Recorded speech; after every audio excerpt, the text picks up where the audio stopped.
All right, so this is class lecture 9. That'd be something like that. And we're going to be discussing quite a bit today. I think we were talking about the Constitution last time. But first, some of the things we'll need to talk about.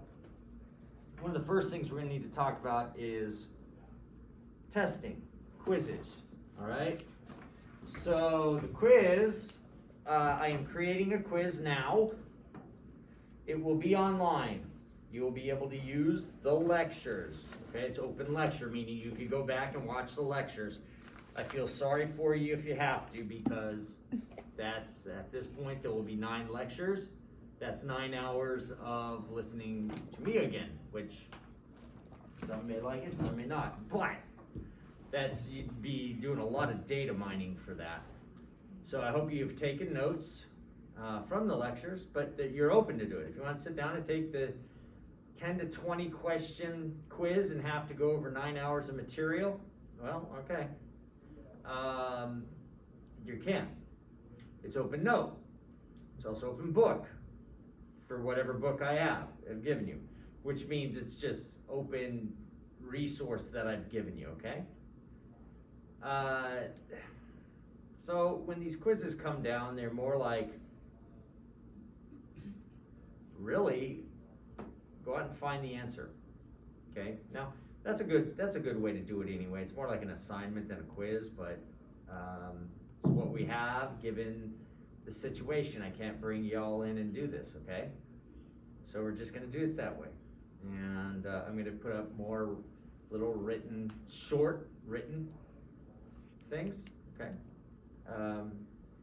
Assignments, just like the one on the Supreme Court thing we did the other day. We're reading the different articles of the Constitution, and Article 1 is Congress, right? The legislative branch. Article 2 is the presidency, and Article 3 is judicial. And the third one, being the judicial branch, was because they believed that the judicial branch was the least important. At least it's assumed that. And the most important was the legislative branch, because the power should reside in the hands of the what? People. Now, one of the biggest problems that is going on is that the legislative branch has been used since Roe versus Wade to basically become a new legislative body. Now, we're not going to discuss the different legal theories yet, but that is why there is such a huge fight right now over the next confirmation for a Supreme Court justice to replace Ruth Bader Ginsburg, who was a very, very far left jurist. She believed in the living Constitution, okay, that the Constitution, she doesn't just interpret what the Constitution says, she interprets it according to how the social order is of the day, and often to how it should read, okay? And it's called judicial activism. And so she's pro-choice, pro-abortion. I'm not saying she's out there handing out free abortions. I'm saying, though, that she is strongly in favor of the legal right. I make a distinction between the legal right and the natural right to have an abortion, okay? That the government should allow women to have an abortion, okay? Now, of course, if the court gets tipped in favor of justices who are strict constitutionalists, who would say, look at the Constitution and say, nowhere in there does it say abortion, and to make it say so is an act of judicial activism, they could overturn Roe versus Wade, thus kicking abortion down to the states, for the states to decide whether or not women can go do such an act, okay? And that's upsetting a lot of people right now, and they're really mad, and they're like, I want to destroy the whole system, right? And so Donald Trump is in the position to nominate a new Supreme Court justice, okay?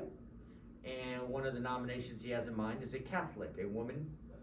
She's a woman who is a Catholic, and that Barbara Boxer has criticized her religious beliefs, right? Because Catholics believe that abortion is murder, and if abortion's murder, will she uphold Roe versus Wade, right? So they're afraid that this woman's going to be the fifth justice on the Supreme Court in a 9 Supreme Court justice court.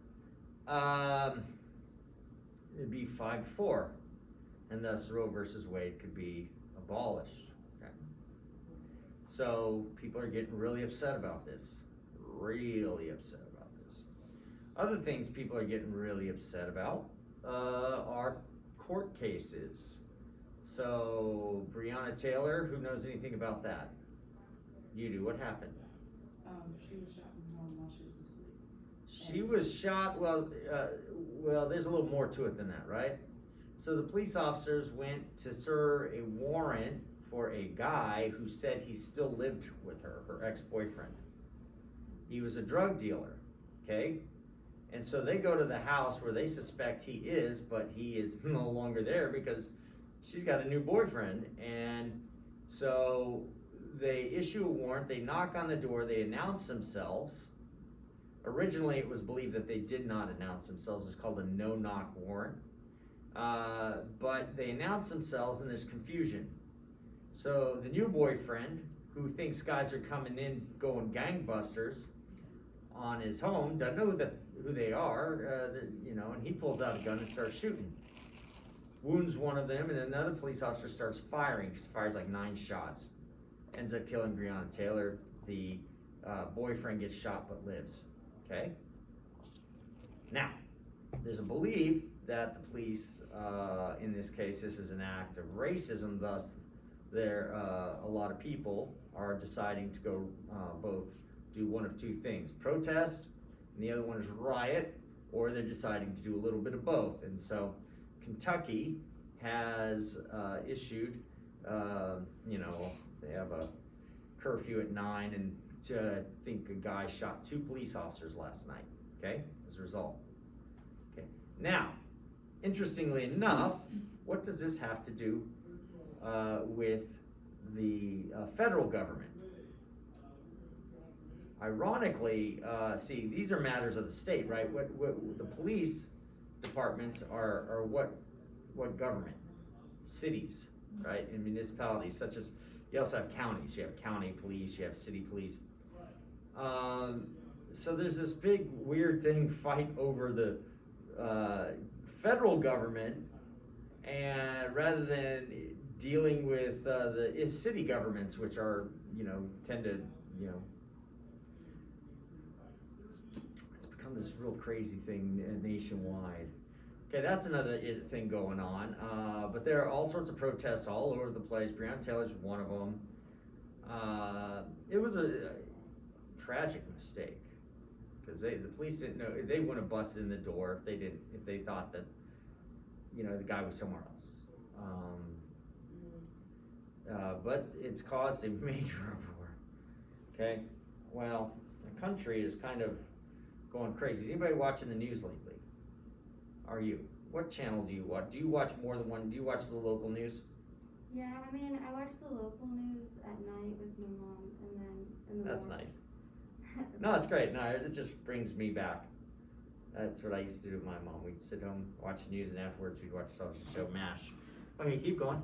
But and then sometimes in the morning I would watch the Today Show, but ABC, NBC, is it? I think so.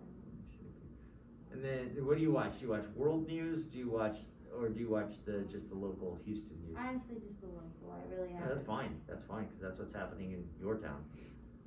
Do you watch news? Never. Okay, this is an assignment I'm going to put up. By the way, I'd already determined this is not a response to your questions. I anticipated this. I want you to figure out, given what's going on, figure out what is going on in national affairs right now, not world affairs.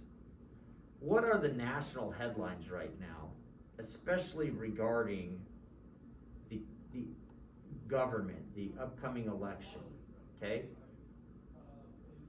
I'd write that down. All right, well, you got it on video, who cares? And I want you to ask yourself the question, where did I go to get my answers? Because I'm going to want to know where you went to get your answers. Because I think the answer, where we go to get our answers, by and large, is a result of what we want to hear, okay? Or just maybe of what we know is available to us. Because there's so many places to get answers that are available to us, but sometimes we go to our favorite places and get the answers we want to hear. And remember the sound of one hand clapping, okay? Beware of it. Okay, if you're going to CNN and that's it, I'd worry, okay? Or even NBC or ABC, especially MSNBC. Now, if you're only going to Fox, that might be a problem too. Or One America News, okay? Their news outlets are they serve a market, okay? They are marketing, right? And so they come at it from what's called an angle. Okay, CNN is by and large an extension of the Democratic Party. I'm not afraid to say that. They have, without a doubt, in fact, many of the people that work for them are connected via marriage or otherwise to politicians. You know, Chris Cuomo being the brother, right, of the governor of New York. Right? The Democratic governor of New York. There's nothing, I mean, I don't think it's that controversial as long as you know it. Okay, so everything they say is going to be anti-Trump. And then they're going to omit quite a few things. On the other hand, if you watch Fox News, you might go, well, oh my God, those Democrats are so horrible, right? Well, why don't you watch both? Watch both, get both sides of the story, and then ask yourself the question, who do I believe? Okay? Does that make sense? Okay, that's... what are we looking for? I'm just asking, yeah, so I'm asking you to ask yourself what's going on in our country, what's the current context of our country? Okay. We have riots going on, we have a Supreme Court justice that needs to be confirmed, and there's a debate over whether or not that should happen. That's why I gave you that video. Did you watch the video? Watch the video. Oh, yeah. Very important. Very important. In fact, I would watch that video before you do this. You've got an assignment before this assignment. Okay, in fact, two. I still haven't put up the other one, right? That you guys have to who, what, where, why, when for the Constitution. All right, so point being, I'm just trying to get you informed of what we're debating over here, okay? So that when we talk about how to govern, you know what, the mechanism is, okay? Because you're gonna hear a lot of, like Don Lemon, I think it was, yelling, burn it down, the whole system. I mean, he wants to get rid of our whole form of government. Now he backtracked after he got called out on, like, oh, really, you wanna burn down the whole government? So what are you going to put there, right? Well, certain groups like Antifa, Black Lives Matter, these are groups that want to replace our form of government with a socialist communist government, okay?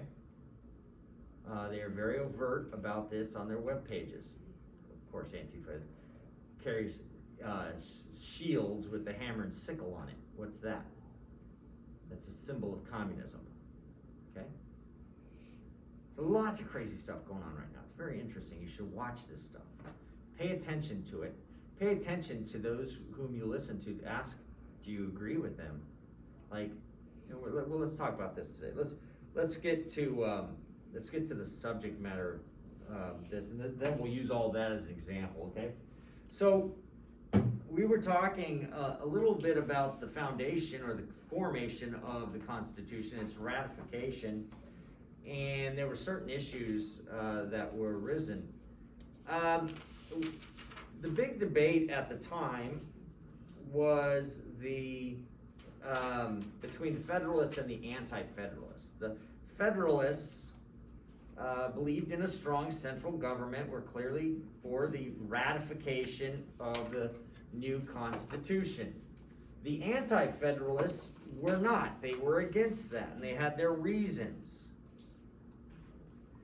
There were several papers put out by the Federalists. We call these the Federalist Papers, and they were written to defend. They were written to defend federalism, the ratification of the new Constitution. And they would publish these things in the New York newspaper, and they would use a pseudonym, a false name. We call it the nom de plume, the pen name, that is. And the name was Pluvius, which means in Latin public man. So these Federalist Papers were there to defend the virtues of the new Constitution that they wanted to ratify. Madison so aptly stated, if men were angels, and this would be in Federalist 51 if I'm correct, if men were angels, no government would be necessary. So you think about this movement, let's go back to what's going on. You've heard, I hope you've heard, because I hope you've been paying attention to current events, that there are a bunch of cities out there who want to get rid of the police departments. And I've discussed this with you, right? Now, if men were angels, there would be no need for police departments. Police departments are what part of the government? That'd be the executive branch, right? They're executing the law, okay? We'd have no need to make laws and enforce laws if men were angels, but we know that men are not angels. Would you agree? Does anybody, now, okay, I don't think I need to beat that horse. I think that's so obvious. Because as soon as one of those anti-police officer, police department people vote on it, and then somebody goes and attacks them, who are they going to call? And who are they going to blame for not showing up? It's already happened. Okay, Minnesota, right? Minneapolis defunds their police. They have their police departments cut down, and now they're mad at the police department because crime's going up. What'd you expect, man? Did you expect men to act angelic? No. So Madison wrote that. But on the other hand, he also said that if angels were in control of government, right, there would be no internal or external controls on government that would be necessary. So if angels were in control of government, men are in control of government, are men fallible? This is the idea that men are not perfect, right? No man is human. So the idea is that angels are perfect in that sense, that they are perfectly just. If we had angels, which we do not, in charge, nobody'd have to keep an eye on the government. But guess what? Men are in charge of government. And to err is human, right? And men have their own interests, fallible, and we're corrupt by nature. And thus there needs to be external and internal controls of government to prevent government from abusing its citizens.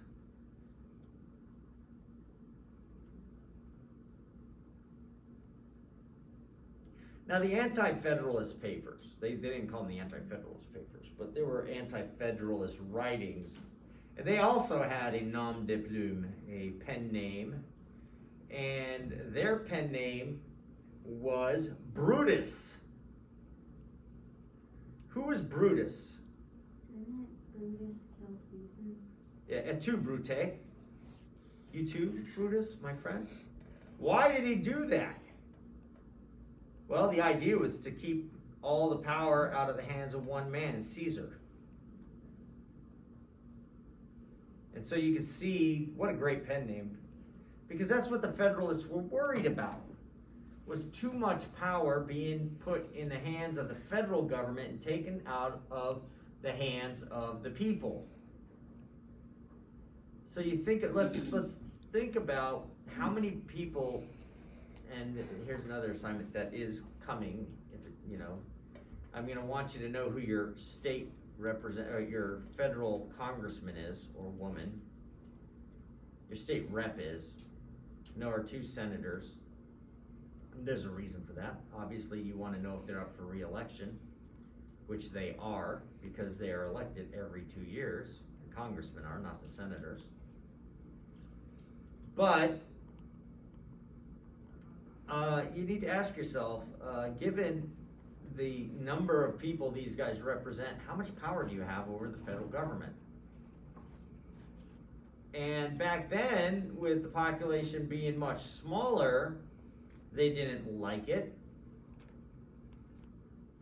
How much less should you like it now that you have very little power over the say of what goes on in our federal government?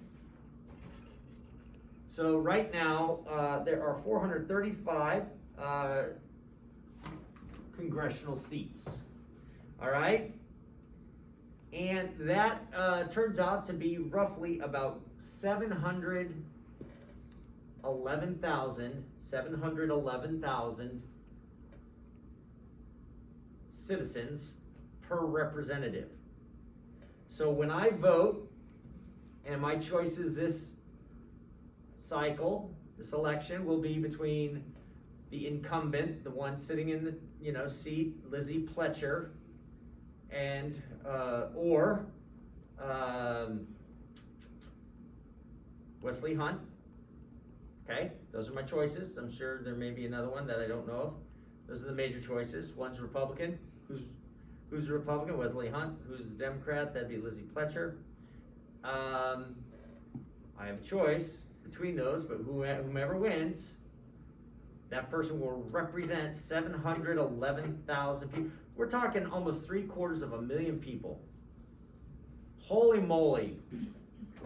How am I gonna get heard by that person? Do you feel powerful? You probably feel powerful if you're the guy representing them, right? But not if you're the one being represented. Now, so you can imagine the anti-federalists going, we don't like this. We don't like this at all. Let's just say states. Would you have more power if the great state of Texas seceded from the Union? You know what that means, right? Mm-hmm. Or we just become our own nation. Do you want more power or less power?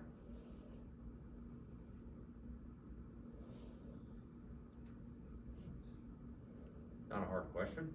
Well, wouldn't we end up with more power individually if we were to be our own country? Yeah, that's right, yeah, that's what I'm saying. Okay. Do you want more power or less power? Why not have more? You want more power? Why not? Yeah, why not? I mean, there may be a cost. Security. You know, the states together with an army, the best military in the world as the United States of America, we give that up. Now we're like Iran. Okay? Texas probably has the same population as they do. Okay? So, now Texas going to war with Iran probably wouldn't happen because we don't share a border with them or anything, but you can see where the state, you give up one thing for another. So one of the benefits is mutual protection. We're in this together whether I like you or not, okay? May not like New York, Texas that is, he says, and New York says, well, we don't like you either, you know? Well, guess what? We're still fighting the same enemy whether we, you know.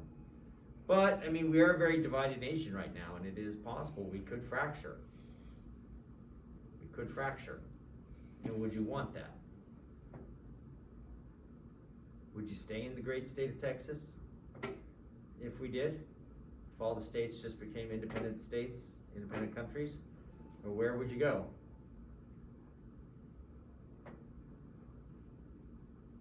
You don't know? I don't know. Sammy tried to do that a long time ago. It didn't work out. Well, there was a war that kept the Union together. Yeah, well, it's possible. We're talking Civil War right now.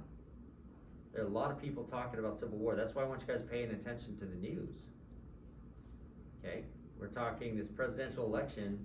There's a particular disgruntled loser of a presidential election who's telling Joe Biden, under no circumstances, you to accept the results of the election unless you win. Okay, well, that's not good, right? All right, very, very interesting. All right, so we have to ask ourselves a question. You know, what the Federalists did. I'm just trying to put the idea out there. Before they became the United States of America, they had to ask the questions, do we want to give up our power? And one of the issues that was brought before them is, see, they believed that to have this big, overarching country not only took away their power, but infringed upon their rights. And the Federalists, one of the things that the Federalists did is they finally gave in, and they gave in and provided a Bill of Rights. All right, they amended the Constitution, and that's why we had the first 10 amendments. All right.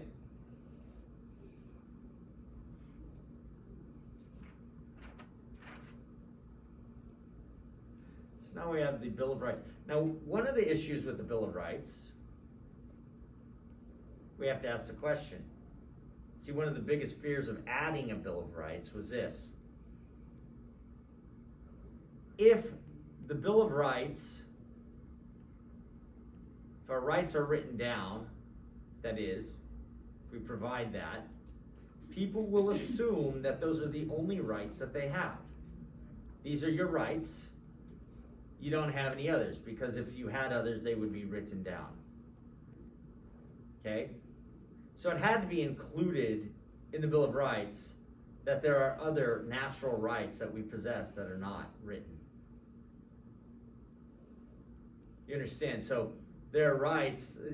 So this is that big debate between positive law and natural law. Do your rights come before the Constitution? Or do they come from the Constitution? Hillary Clinton said the unborn do not have a constitutional right to life. Well, none of us do. We have natural rights to life.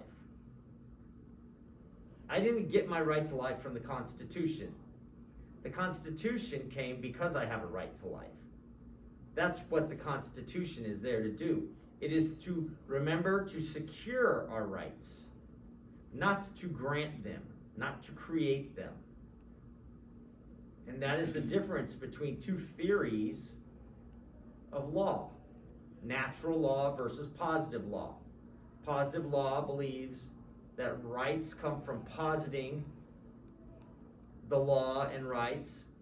The natural law suggests that laws and rights come prior to the writing down of them or the positing of them. That is, we write these things because this is the way it ought to be, because of reality. Murder is immoral, therefore we posit it, we write it. It is not wrong. Murder is not wrong merely because it's against the law. Why don't we just get rid of all law and then everything would be okay? That would be weird, right? And none of us would agree with that, would we? Okay. So we were talking last about Article 2 of the Constitution. If you take out your book with me, and let's read Article 2, Section 1, and we probably won't get too far on this because I'll probably go off on a lot of tangents and throw at you a lot of interesting, in my opinion, a lot of interesting things.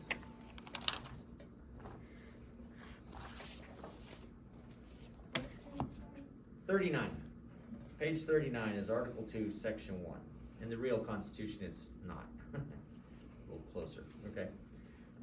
The executive power shall be vested in a President of the United States of America. He shall hold his office during the term of 4 years.